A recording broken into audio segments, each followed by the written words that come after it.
Here we have the patterns that we designed on Affinity Designer, and now they're printed out. What we're going to do is to simply cut these patterns out. So all you have to do is simply cut about 1 centimeter from the edge on these patterns and then just glue them onto some card. It's up to you whether you want to leave this pattern as a paper template or glue it onto some card. The reason is that simply all we're going to be using this pattern for is just to see whether our pricking irons line up in the corners. This pattern here, what I've gone ahead with is just removed these 2 lines just so it looks a bit more cleaner. So what we're going to do is simply just get our scissors and then cut these patterns out.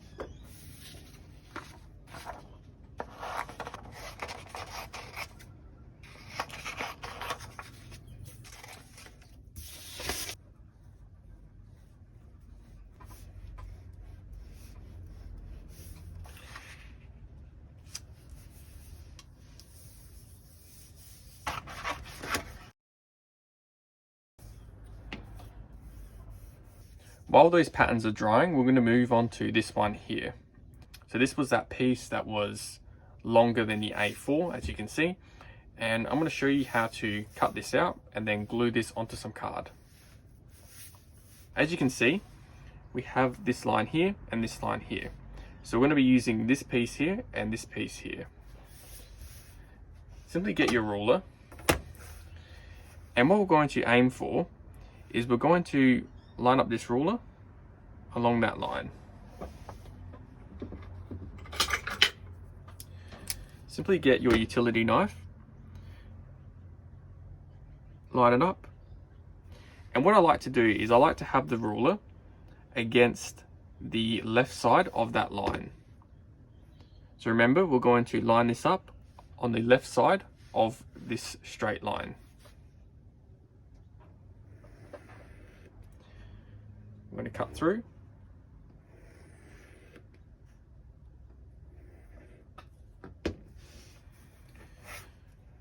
And we have to be careful because we're going to be using this piece here, so don't go through this piece here.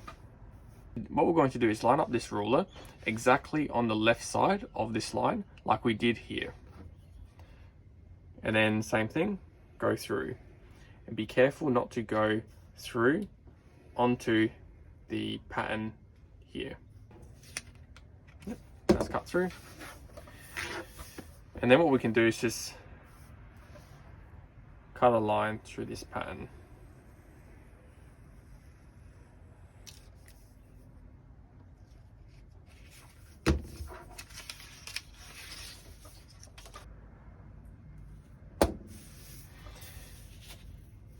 Now what we're going to do next, we're going to combine these 2 pieces together.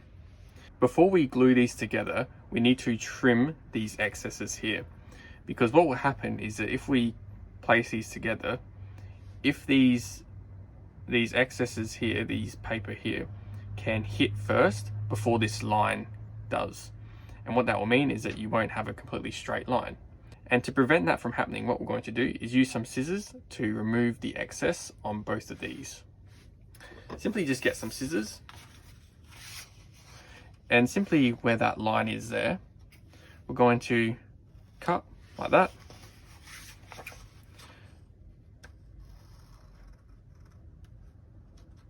We have to be more careful on this side here.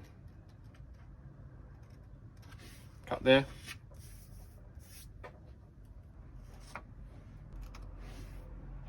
And as we line these up here, as you can see that these lines meet and there's no excess paper to get in the way. Now what you want to do is not glue this on an angle. You want to glue it straight. So just make sure that the pattern is straight as you place it down.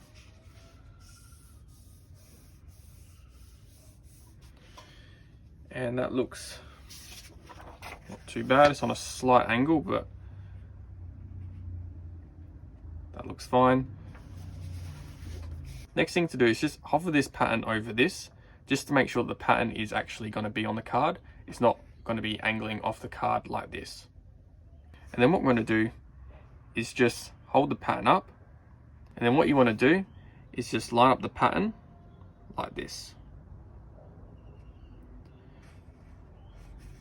So you just want to make sure this pattern lines up, line to line.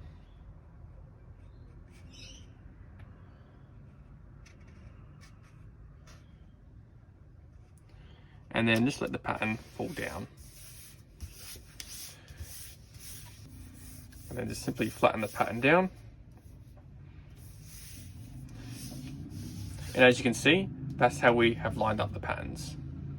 Next thing to do is simply just cut these patterns out, as I've had enough time to let the glue dry.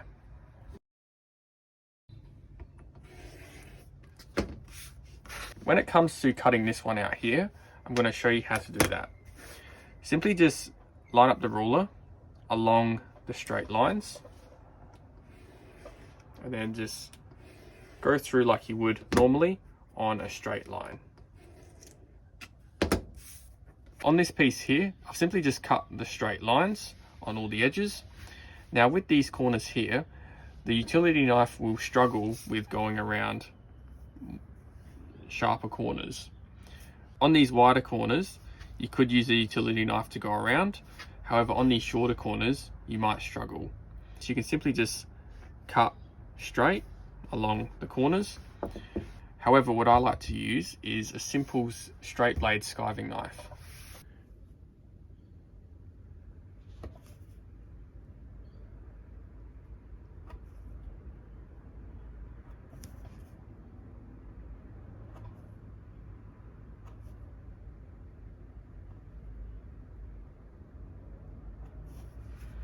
With the larger corners, like for example the 40mm one, you probably could use a utility knife.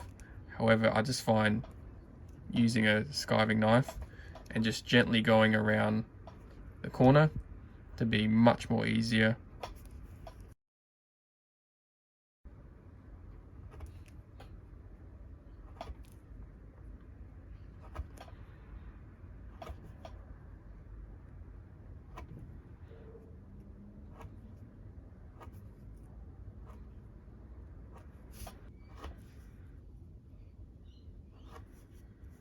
And you'll be able to see those little white outlines if you've gone a bit too, you haven't got that corner.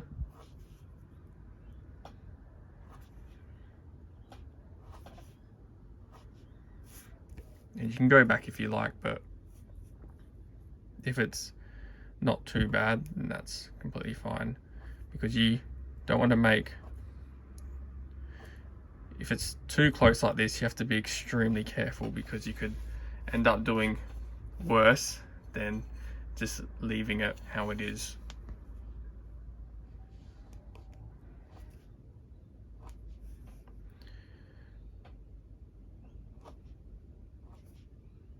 But just be careful if you do go back to get those thin white lines.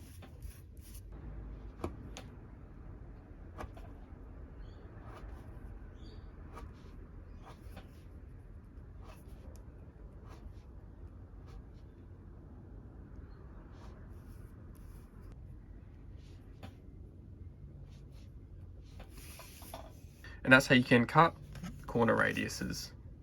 We're going to move back to this piece here, and we're going to be cutting this piece, and with a 30cm ruler. As you can see, it doesn't make it completely to the end.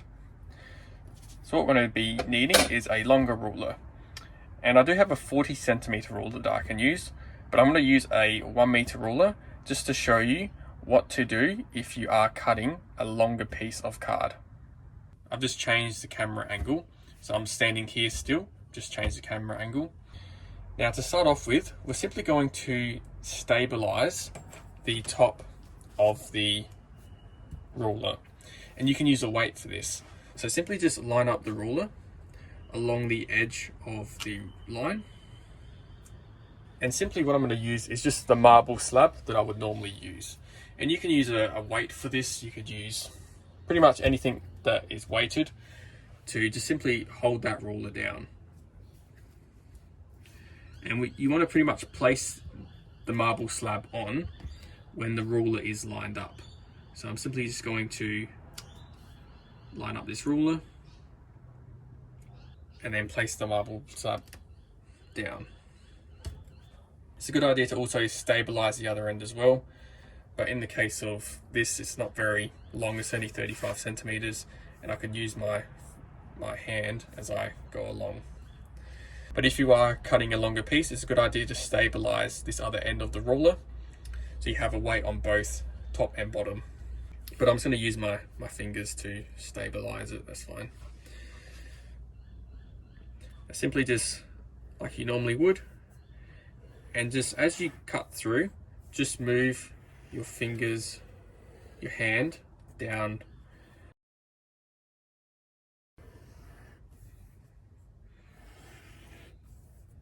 Make sure you stop and then start cutting again. You don't want to be moving your fingers and cutting at the exact same time.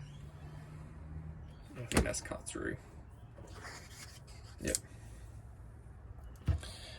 And I prefer to cut the longer ends before we cut these pieces here, just because you have a longer time to just start your cut and then cut through, as opposed to having to cut at the very top if these edges have already been cut.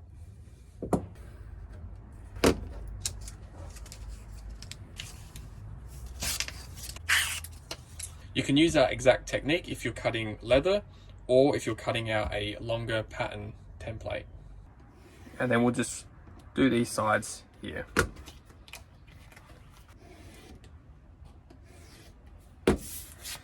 As you can see, we have our pattern that has been cut out.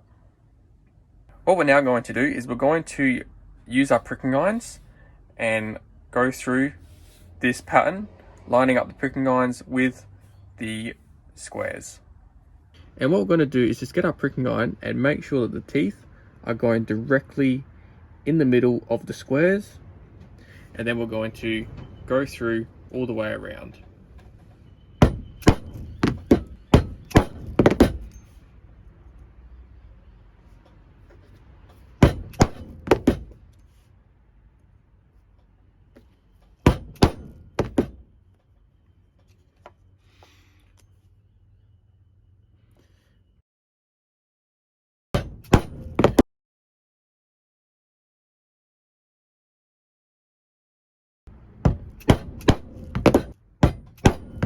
And making sure the end tooth here, as it comes out of the corner, is in the middle of the square. And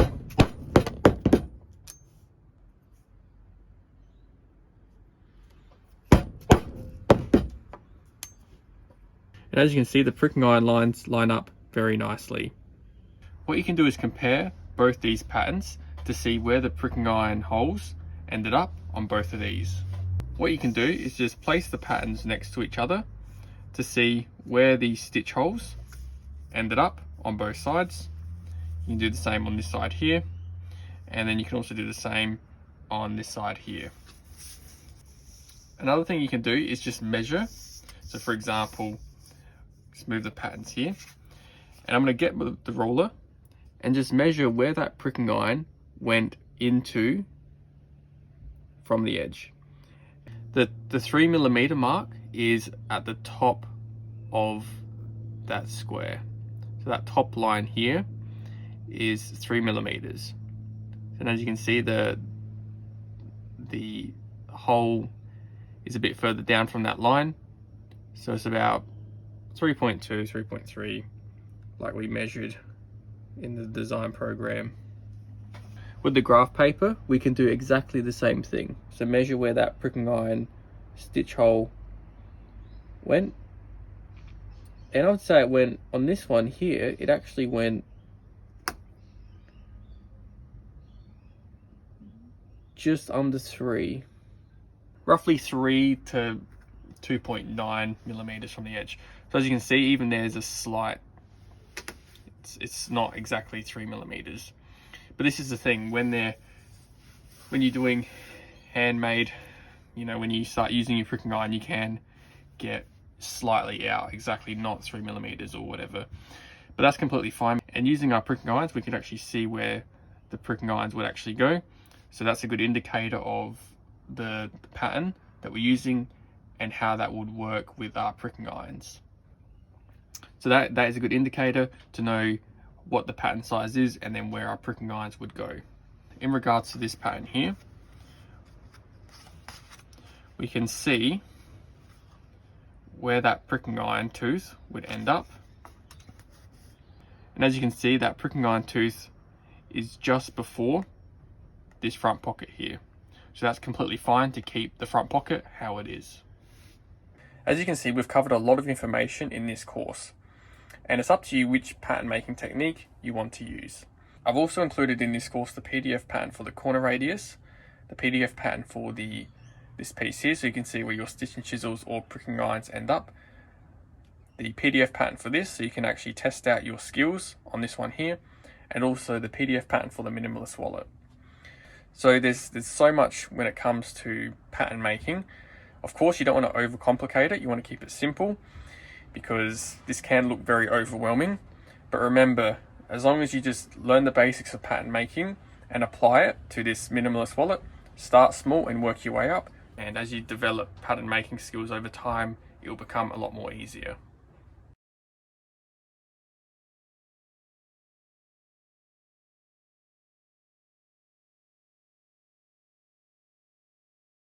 That's it for this course. If you have any questions, feel free to get in contact with me through email or social media. Be sure to enjoy your leather crafting.